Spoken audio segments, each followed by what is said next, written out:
Hello, everybody. So we are going to solve a couple of examples or problems on the things that we discussed in the previous few videos on Bernoulli equation and its applications.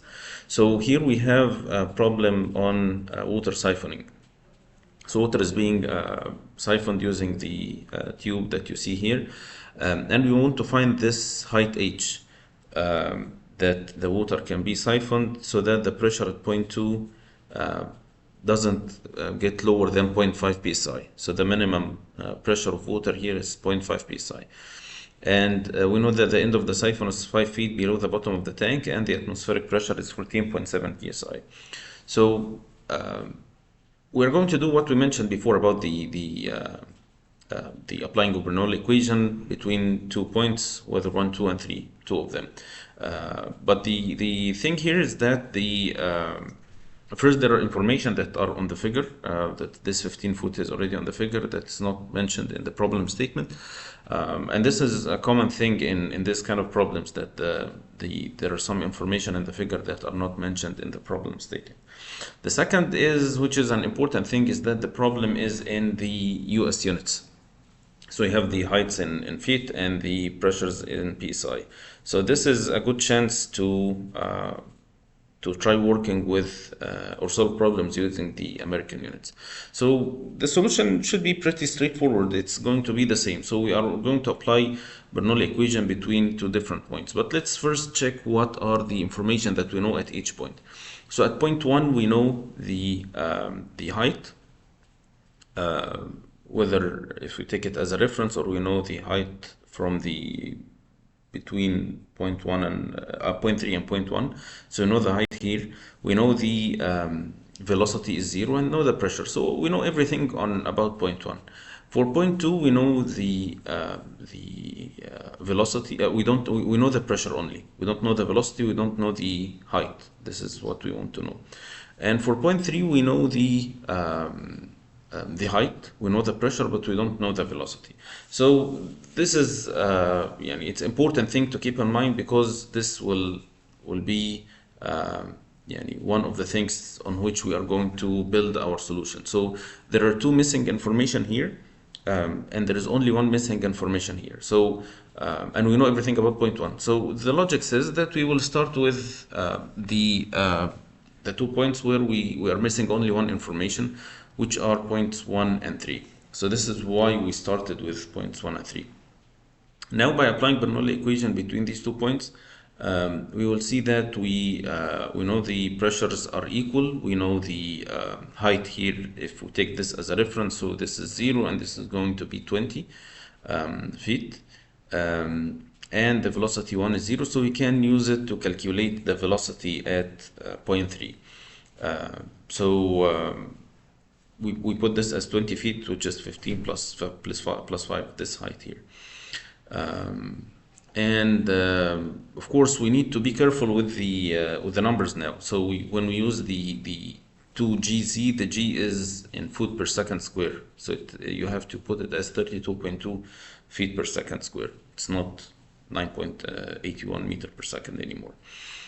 So now if you check the units, what we'll have here under the root is in foot square per second square. So the output is going to be feet per second. So this is the velocity of the water at point 3. And we know, so now we know all about point 3. We are still missing two information about point 2. So the information that we got here should be helpful in point 2. And it's going to be helpful because we can apply the continuity equation between points 2 and 3. Because the mass flow rate is constant, we'll assume it's a steady state, which is a very, very valid assumption. The cross-sectional area is constant, and the water is an incompressible fluid. So we can say that the rho AU equals rho AU, which means that the velocities are equal. So we know the velocity at point 2. So now this clarifies why we got the velocity here, because from knowledge of velocity at point 3 we can get the velocity at point 2, and now we have only one missing information at point 2, which is height. So we can apply Bernoulli equation between point 2 and point 1, or point 2 and point 3, whatever you prefer. So what I did is I applied Bernoulli equation between points 1 and 2. And taking 1 as the reference height, we can apply the equation, and we know the pressure at point 1, we know the pressure at point 2, we know the height at point 1, which is going to be 0. The height here is unknown. We know the velocity here is 0. The velocity here is known. So we know everything except the height h. Or I didn't take point 1 as the reference. I take this as the reference. So I take this z2 as 15. Okay, so now it seems a very, very straightforward and simple thing. You put the velocity here, which we calculated from the previous step. G is 32.2, and put the pressures, and it's done. But it's not done. There is something that is tricky here, which relates to the units. This has units of feet. This has units of feet. This has units of feet. It's feet per second all power 2 divided by foot per second square. So it's going to be foot at the end. This term is going to be tricky because the pressure is in psi, which is pound force per square inch. It's pound force per square inch. So we need to divide this term by this denominator so that the output will have the same units of foot. So this is pound force per square inch, and this is pound mass per foot cube, and this is foot per second square. So these are the numbers that we have in the beginning. So we need to adjust the units so that the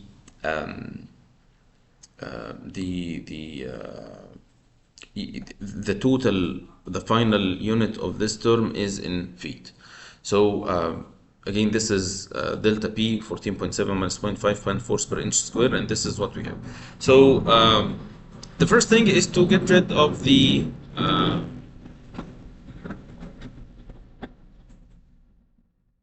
sorry, there's a plane flying beside me. But anyways, to get rid of the inch and convert it into foot. So this is what I did here. I know that 12 inch is 1 foot, so I multiplied this by 12 over 1 all power 2. So now it's pound force per foot square. Now we want to get rid of this pound force and convert it into the simple basic dimensions or the basic units, so that we can cancel the pound mass or foot or whatever with this. I cannot do it with this pound force. So we know that 1 pound force is equivalent to the force of 1 pound, or the gravitational force of 1 pound. This is something we mentioned in the beginning of the course, or I don't know if this course or of this chapter. Or no, I think it was in chapter 3 when we were talking about the forces. So 1 pound force, which is, again, it's not very intuitive, but it's not like Newton. 1 Newton is 1 kilogram per meter per second square, but 1 pound force is 32.2 pound mass foot per second square. Okay, so this is one thing we need to keep in mind, that this is the definition of pound force.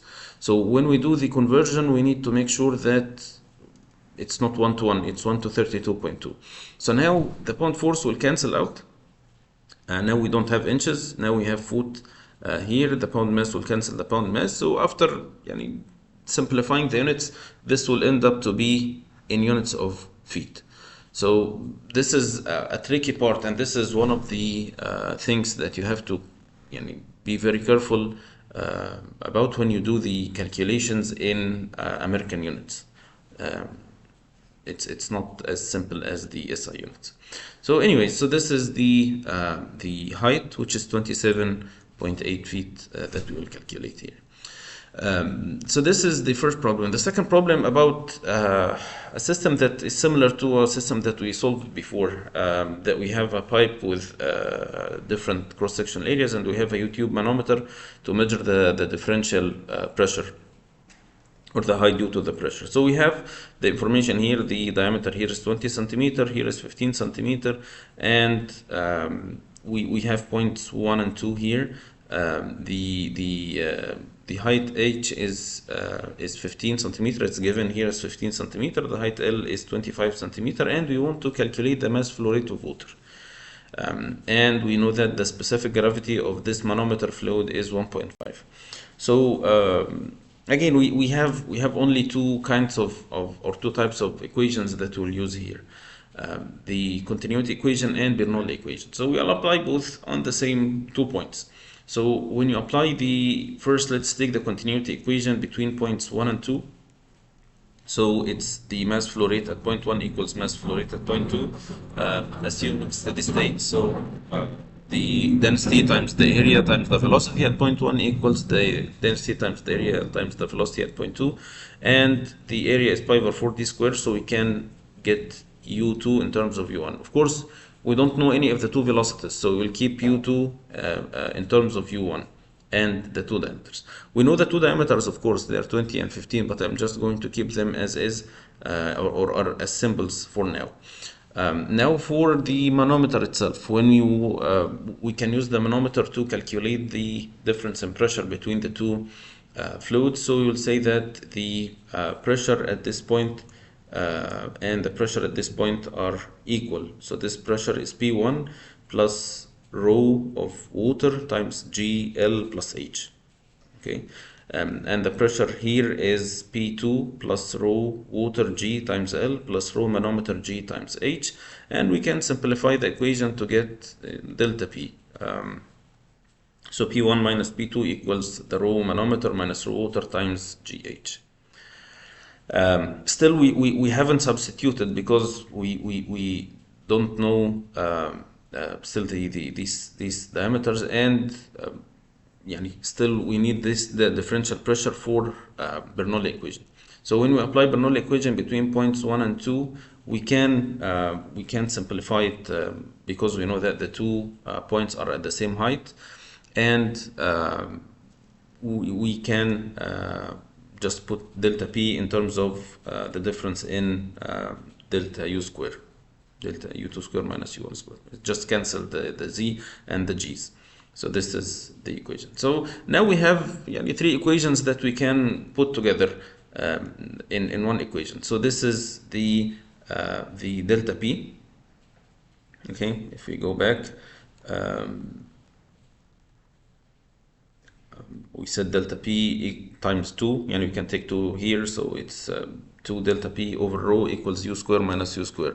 Delta P is rho manometer minus rho water GH, so this is what we have here. 2 times rho manometer rho water GH over rho water equals the difference U square minus U square, and U2 square equals D1 over D2 power 4 times U1 square. So you can take U1 square as a common factor, and now we have an equation where we know everything except U1. So we can substitute in the equation and get a value of U1 square, and from this we can get U1 as 0.825 meter per second. And of course we can calculate U2, and I want to double check what we wanted to calculate. It's the mass flow rate.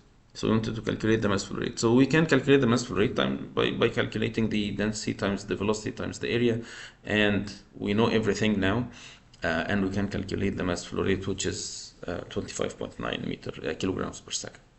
So again, the equations that we are using here are very limited. Bernoulli equation, the continuity equation, and that's it. And in case of a manometer, of a U-tube manometer like this, we can use the manometer relation. The trick here is to know how to use the equations in a proper way, and to make sure that you don't do any mistakes with the units. So I'll stop here, and we'll continue next time, inshallah. Goodbye.